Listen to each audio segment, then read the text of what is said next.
যে কেকগুলো দেখে আপনার মনে হবে যে এই কেকটা তো অনেক সহজ, আপনি ইজিলি পেরে যাবেন, সেই কেকটা করতেই আপনার 12টা বেজে যাবে। হ্যালো, আসসালামু আলাইকুম, সবাই কেমন আছেন? আশা করি সবাই অনেক ভালো আছেন। আজকে একটা 2 পাউন্ডের বাটারফ্লাই শেপের কেক ডেকোরেশন করে দেখাবো। তবে আমার কাছে তো বাটারফ্লাই মোল্ড নাই, তাহলে কিভাবে বানাবো?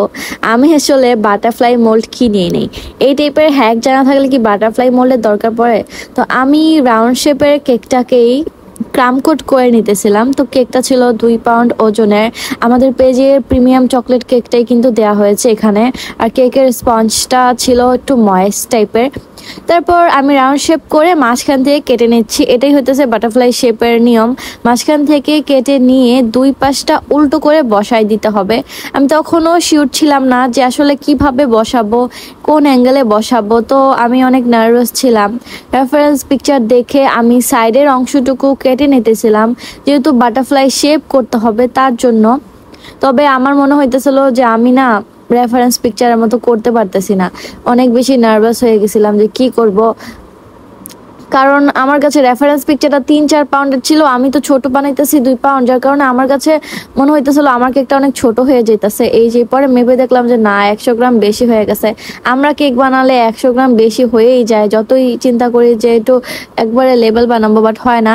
যাই হোক, কেকটা আমি ক্রাম কোট করে কিন্তু ফ্রিজে রেখে দিয়েছিলাম 1 ঘন্টার মতো, কারণ এই টাইপের কেকগুলা ফ্রিজ করতে হয় বেশিক্ষণ। তো এখানে আমি আরেকটা ভুল করেছি, সেটা হইতেছে আমি ক্রিমটা না মানে ভালো মতো একটু স্প্যাচুলা দিয়ে নরম করে নিই, যার কারণে আমার সব থেকে বড় ভুল ছিল এটাই। এই কেকটা ফিনিশিং করতে আমার এত বেশি সময় লাগছে, জাস্ট ওই যে নরম করে নেই এই জন্য, কারণ সাইড দিয়ে ফিনিশিং আসতেছিল না। তারপর আমি যে স্প্রে করি, স্প্রে বটলটাও পাইতেছিলাম না। এখন অনেকে বলবেন যে আপু আপনার সব কেকে কি ঝামেলা হয়? প্রতিটা কেকে যে ঝামেলা হয় ব্যাপারটা কিন্তু এমন না। আমি আমার ঝামেলার ভিডিওগুলো যখন আপনাদের সাথে শেয়ার করি, যারা নতুন বেকার্স আছেন তাদের কিন্তু জিনিসটা অনেক বেশি হেল্পফুল হবে।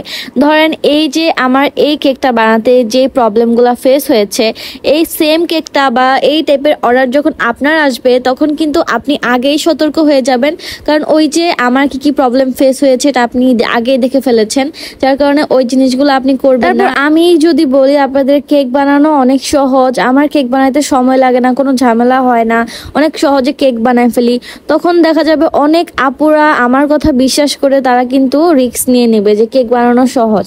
তখন যখন তারা কাজ করবে তখন বুঝবে যে আসলে কতটুকু কষ্ট, তখন তারাই আমাকে বকবে যে তারা কত সহজ করে বলছে আর এখন বানাইতে যে দেখতেছি কত কষ্ট। যাই হোক, আজকের কেকটা বানাতে যে আমার প্রচুর প্রেশার পড়ছে। আমার মানে আমি আপনাদেরকে বলি, এই কেকটা ছিল আমার 4 নাম্বার কেক। তো আজকে আমার ডেলিভারি হয়েছে 17 পাউন্ডের মতো কেক, আলহামদুলিল্লাহ। তার মধ্যে এটা ছিল 2 পাউন্ডের কেক। তো আমার ফ্রিজের মধ্যে আমি অলরেডি 3টা কেক ডেকোরেশন করেছি, 4 নাম্বারে এটা ডেকোরেশন করতেছিলাম। বাট মনে হয়েছিল যে এই টাইমে ডেকোরেশনটা না করে আমি সবগুলা ডেকোরেশন করে যদি দেন আমি সবার লাস্টে এটা ধরতাম, আমার জন্য অনেক ভালো হতো।